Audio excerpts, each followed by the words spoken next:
நேற்றைக்கு நடிகர் பிரகாஷ் ராஜ் சம்பந்தமான ஒரு வீடியோ ஒண்ணு நம்ம போட்டிருந்தோம். பிரகாஷ் ராஜ் ஒரு வீடியோ அவருடைய சமூக வலைதளத்தில ஷேர் பண்ணியிருந்தாரு. எஸ்ஐஆர் கர்நாடக மாநிலத்தில எஸ்ஐஆர் பணி நடந்துட்டு இருக்குது. அதில பெங்களூருல 65,00,000 வாக்காளர்களினுடைய பெயர் நீக்கப்பட்டிருக்குது. என் பெயரையும் நீக்கிட்டாங்க அப்படின்ற மாதிரி சொல்லிட்டு, இது ஒரு ஜோக் அப்படின்றத சொல்லிட்டு, மோடி அவருக்கு யாரெல்லாம் ஓட்டு போடலையோ அவங்களுடைய பெயரெல்லாம் நீக்கிட்டு இருக்கிறாரு. நீங்க உங்களுக்கு வாக்களிக்காதவர்களினுடைய பெயரை நீக்குறீங்க. நாங்க எல்லாரும் சேர்ந்துனா உங்களையே நீக்கிடுவோம் அப்படின்ற மாதிரி ஒரு வீடியோ போட்டிருந்தாரு. நம்ம அதற்கு பதில் குடுத்திருந்தோம். உங்களுடைய பெயர் நீக்கப்பட்டிருக்குது அப்படின்னா, அது அந்த மாநில அரசின் கீழ செயல்படக்கூடிய பிஎல்ஓக்கள் அவர்கள் தான் வந்து நீக்கியிருப்பாங்க. என்ன காரணம் அப்படின்றத நீங்க போய் பாருங்க.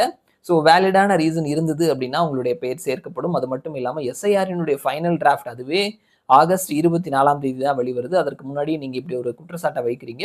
அது மட்டும் கிடையாது. அந்த ஃபைனல் டிராஃப்ட் வந்ததுக்கு அப்புறமாவும் இறுதி வாக்காளர் பட்டியல் அப்படின்றது அக்டோபர் 27ஆம் தேதி தான் வரவிருக்கிறது. அதுவரைக்கும் உங்களுக்கான டைம் இருக்குது. அது போக நீங்க 4 வோட்டர் ஐடி வச்சிருந்தீங்க அப்படின்ற மாதிரி குற்றச்சாட்டும் இருந்தது அப்படின்னு சொல்லிட்டு நாம ஒரு வீடியோ போட்டிருந்தோம். இதுல இவருடைய பெயர் இந்த பெங்களூரு சென்ட்ரல் தொகுதியில நீக்கப்பட்டதற்கான காரணம் என்ன அப்படின்றத தேர்தல் ஆணையம் வந்து வெளியிட்டிருக்கிறாங்க. பிஎல்ஓக்கள் அவர்கள் வந்து நேரடியா இவர் குடுத்திருந்த அட்ரஸ்க்கு போனாங்க. போய் விசாரிச்சிருக்கிறாங்க. பக்கத்து வீட்லலாம் விசாரிச்சிருக்கிறாங்க. பிரகாஷ் ராஜ் கடந்த 4 வருஷமா அந்த வீட்ல இல்ல அப்படின்றத சொல்லியிருக்கிறாங்க. இப்ப புதுசா வேற ஒருத்தர் இருக்கிறாங்க. அந்த ஃபிளாட்டினுடைய ஓனருக்கு கால் பண்ணி கேட்கும் பொழுதும் அவரும் கூட வந்துட்டு ஆமா பிரகாஷ் ராஜ் இங்க இல்ல அப்படின்றத சொல்லியிருக்கிறாங்க. இந்த ஒரு விஷயத்துக்கு அப்புறமா பெங்களூரு மத்திய கமிஷனர் மற்றும் கூடுதல் மாவட்ட தேர்தல் அலுவலர் ஜெகதீஷ் ஜி ஐஏஎஸ் அவரு நேரடியா பிரகாஷ் ராஜுக்கு கால் பண்ணி இந்த விஷயத்த வந்து கேட்டிருக்கிறாரு, உறுதிப்படுத்தியிருக்கிறாரு. இந்த மாதிரி நீங்க உங்களுடைய அட்ரஸ்ல கடந்த 4 வருஷமா இல்ல அப்படின்னு சொல்லி கேட்டதுக்கு அப்புறமா, ஆமா அது உண்மைதான். நான் அந்த அட்ரஸ்ல 4 வருஷமா இல்ல அப்படின்றத அவரே ஒத்துக்கிட்டாரு. நான் இப்ப வேற ஒரு அட்ரஸ்ல இருக்கிறேன் அப்படின்றத சொல்லியிருக்கிறாரு. நீங்க ஃபார்ம் 6 வழியா அப்ளை பண்ணலாம். உங்களுடைய ஓட்டை வந்து நீங்க பாதுகாத்துக்கலாம். உங்களுடைய வாக்கு அப்படின்றது நீங்க பெறுவதற்கான வாய்ப்பு ஃபார்ம் 6 வழியா அப்ளை பண்ணலாம் அப்படின்றத சொல்லியிருக்கிறாரு. அவரும் அத சரி அப்படின்னு சொல்லி ஒத்துக்கிட்டாரு. மீண்டும் ஒரு முறை பிரகாஷ் ராஜ் பொய் சொல்லி மாட்டிக்கிட்டாரு. அவரு அந்த அட்ரஸ்ல 4 வருஷமா இல்ல அப்படின்றதுனால ஷிஃப்டட் இடம்பெயர்ந்துட்டார் அப்படின்ற கேட்டகரியில எடுத்து அவருடைய பெயரை நீக்கியிருக்கிறாங்க. அவருக்கு நேரடியா கால் பண்ணி கேட்கும் பொழுதும் அவர் அதை ஒத்துக்கிட்டாரு.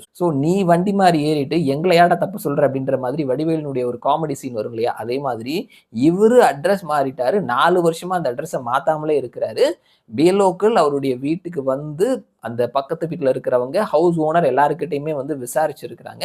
அதற்கு அப்புறமா தான் அந்த ஒரு முடிவு எடுத்திருக்கிறாங்க. பிரகாஷ் ராஜுக்கு தெரியும் நாம அட்ரஸ் மாறி இருக்கிறோம். அதனால தான் நம்மளுடைய பெயர் வந்து நீக்கப்பட்டிருக்குது அப்படின்னு சொல்லிட்டு அத புத்திசாலித்தனமா பேசவே இல்லாம மறைச்சிட்டு பொய்யா அடிச்சு விட்டு மோதி வெறுப்பை வந்து கக்குறது அப்படின்றது என்ன ப்ரோ இப்படி பண்றீங்க அப்படின்ற மாதிரி தான் நமக்கு கேட்க தோணுது. பிரகாஷ் ராஜ் அட்ரஸ் மாறி இருக்கிறாரு. 4 வருஷமா பழைய அட்ரஸ்ல இல்ல அப்படின்றதுனால தான் அவருடைய பெயர் இடம்பெயர்வு ஷிஃப்டட் அப்படின்ற கேட்டகரியில நீக்கப்பட்டிருக்குது.